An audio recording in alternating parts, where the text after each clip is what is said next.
Unrivaled. It is also unwatched. Look, let's be honest. We can sugarcoat it all you want, but if you don't have Caitlyn Clark playing women's basketball, or if you're not the NCAA tournament playing women's basketball, you got nothing. Zero zip, nothing. The boil on Caitlyn Clark's ass, Angel Reese, may be playing in the league, but who wants to see a goofy 6'6" woman miss layups? Not I. They released the first television numbers, TNT did, and they're bragging about them because, well, they're the best they've ever been. Because they've only been once. It's like being the most handsome man at the Dockett's family reunion. It sounds good, but it really doesn't mean a whole hell of a lot. Look, let's be honest. The new women's basketball professional 3-on-3 league. The numbers were released from TNT, and they are not very good. There were 2 games on Friday night. Now, full disclosure, I'm a sports fan. Generally on Friday night, I don't have a lot to do. Golf season, I may golf till like 9, 10 o'clock because it stays light here. But in the winter, I don't have much to do. What am I going to do? Clubbing? No. Sit at a bar? Hoist beers with the fellas? Done that my whole life. Nah, usually I'm sitting around watching somebody or something. Landman is the current choice for me. But I didn't know that the Unrivaled League was playing. I saw highlights of it or lowlights of it, and I got to tell you, it's really bad. Watching 5-on-5 women is bad enough, but 3-on-3 women, worse, in uniforms that look like they're playing in Siberia. But anyway, according to TNT PR, remember, I said TNT PR, which means public relations, which means they are in the business of... Mind you, the viewership right here, 300,000, we'll just say, will average down.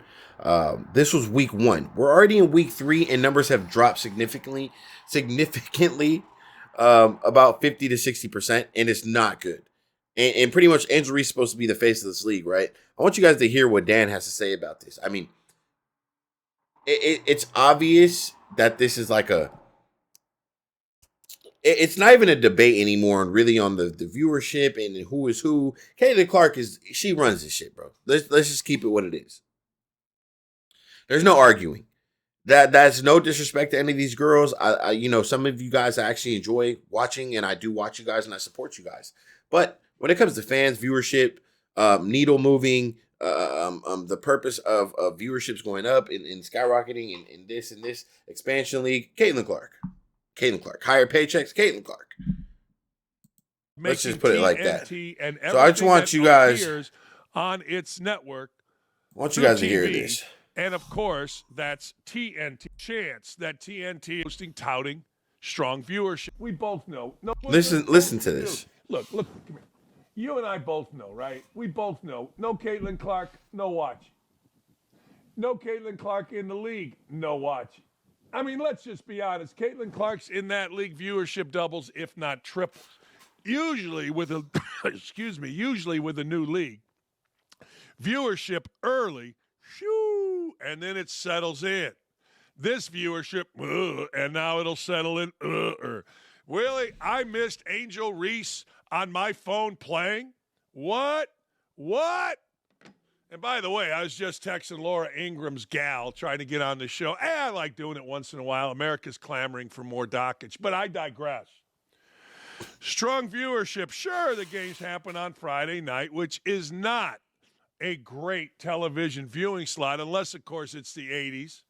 And that one lady is wearing Daisy Dukes on the Dukes of Hazzard, then every little boy stays in and watches the Dukes of Hazzard. However, one look at the WNBA ratings with Caitlyn Clark shows just how much Unrivaled struggled without her. See, here's the deal. Friday night in the winter, and it's winter. Like last Friday night, it was winter. Sometimes we don't get winter. Sometimes it's nice all across. But all across the country, including down there in Alabama. And what do they call it? The hillbilly, what do they call that? The Redneck Riviera. That's what they call it. And then down into where my people reside, Naples, it was cold, it was windy, it was chilly, it was snowy. Everybody stayed inside. But they didn't watch Unrivaled.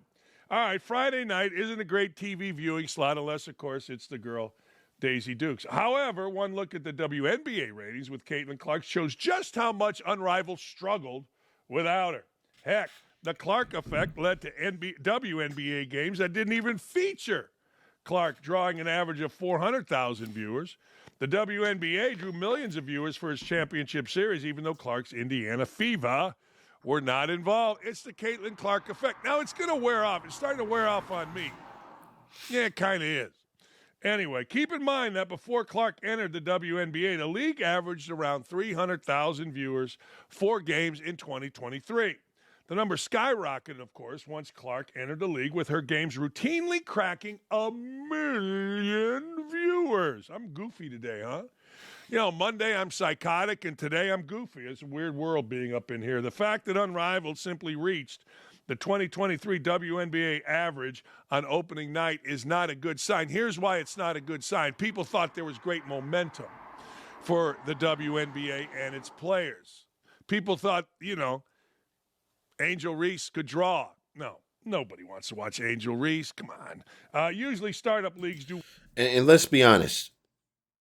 That's the biggest debate. The biggest debate, forget all the other girls in the league. The biggest debate was Angel Reese and Caitlyn Clark.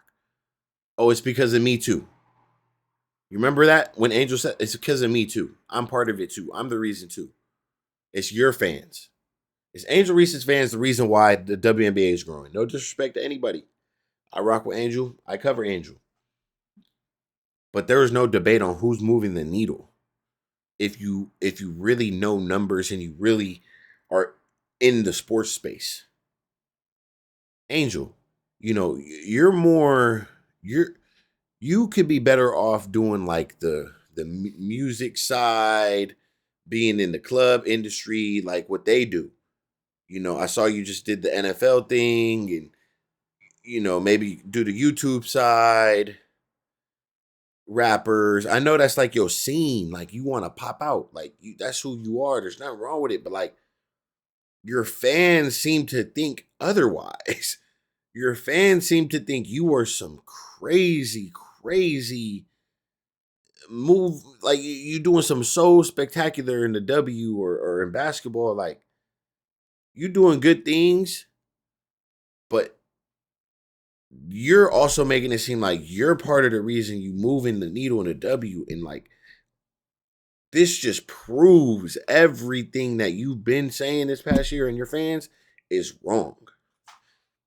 It's wrong, because how are you drawing 89,000 viewers to your game? There will never be a time where Caitlyn Clark draws under 500,000 viewers. I mean, 89,000? Come on, bro. Like, and then the league itself. You got all-stars, Olympians who've been in your league, who should have a name for themselves, should have a fan base. You guys are drawing 149,000 viewers on average now. 149,000, and the league ends in 5 to 6 weeks. Where is the money for the investors to get their money back from the $300 and some $1,000 salaries for 36 women, which half of you aren't playing in, Then there's injuries left and right, which is not good for the league. Then they had to cancel a game, which is not good for the league. Now you're going to do this one-on-one thing, and hopefully that brings some type of something for you guys. I'm hoping, because I need good content to react to and talk about. Trust me, I do. So, and after 5-6 weeks, guess what? Back to the W, where it's really going to matter. This is where it's really going to matter. So, and I'm telling you, I've talked about it already. Ever since the WNBA started with the free agency stuff, it already overlooked Unrivaled. I mean, I'm very active on X. Unrivaled barely. I mean, I don't know, this engagement on their social medias, it's not like you would think it is when you hear them talk. And it's no bash on Unrivaled. Like I said, I'd rather it succeed than not, because I need content to react to and have and be able to talk about. But when we're looking at the league and there's girls getting kicked out and there's refs blowing fouls, and girls look like they're checked out, and they're out there for a paycheck, and some of them are hurt, some of them are not. Then this is supposed to be the best 36 girls in the league, and it's not. And it just seems like, Angel Reese is supposed to be that girl in the league. Where's the viewership? And that's why I keep saying, where are Angel Reese's fans at? Where? I don't get it.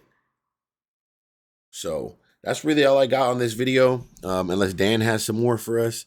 But that's pretty much all I got. We could listen in on Dan, but that's really all I got to say, man. Like, it's very clear who the person is with the fan base and who's drawing the attention and viewership. It's very clear. Well, I mean, we're talking about Caitlyn Clark averaging 1 million views per game. Like, let's really be real here. From their debuts, because people are curious to check out a new product. That's been true with the USFL, the UFL, the whatever the hell it is. That's always been true historically. Often, though, the ratings start to fall in the ensuing week. Right, water finds its level. One can reasonably assume that Saturday's numbers won't be any better than Friday's numbers, which makes the obvious even more obvious. Caitlyn Clark is the biggest draw in women's basketball, and without her, many fans just aren't going to tune in. Now, you know what? Caitlyn Clark just did something very smart.